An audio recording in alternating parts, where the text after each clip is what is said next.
Teixeira, entre Pinheirinho e Sítio Cercado. Adriano fala o seguinte: estou a 45 minutos da 13 de maio, de 5 quadras, é um caos total.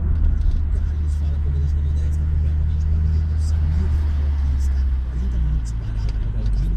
O que me preocupa de fato, né? E claro que preocupa os motoristas também, é que daqui em diante tende a piorar a situação, já que pessoas estão saindo do trabalho, muitas saíram antes, né? Há muitas pessoas, até o Felipe falava com relação a isso, as pessoas saíam antes do trabalho para ir para casa, para conferir os estragos, mas ainda assim o horário de maior movimento ainda está por vir. E era Magione nas ruas de Curitiba.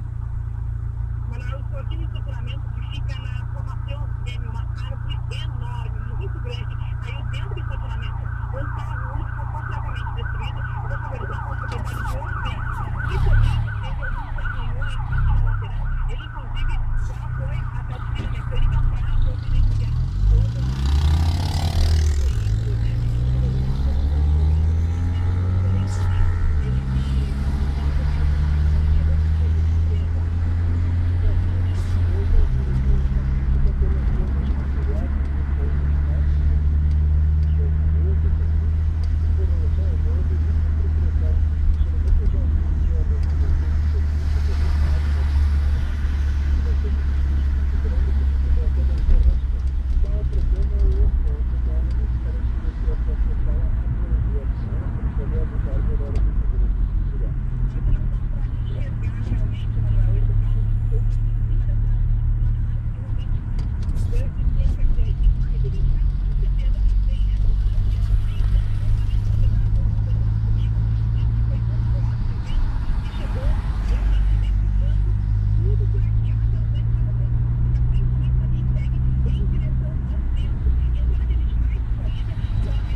Vamos, filha da puta! Vai, caralho! A cidade está toda parada.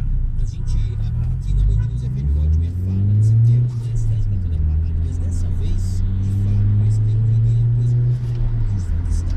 Árvores caídas em vários. Tá que pariu, hein? Filha de uma égua. Pistas interditadas, ou seja, tá muito complicado. A gente vai para a rede Band News e voltamos daqui a pouquinho com mais informações para você. O brasileiro Hélio Castro Neves na pista, defendendo a liderança do campeonato. Não perca, é neste domingo. Fórmula Indy 2013 na tela da Band. Oferecimento: quilômetros de vantagens Ipiranga. Troque por desconto no ingresso do futebol. E Sky, você na frente sempre.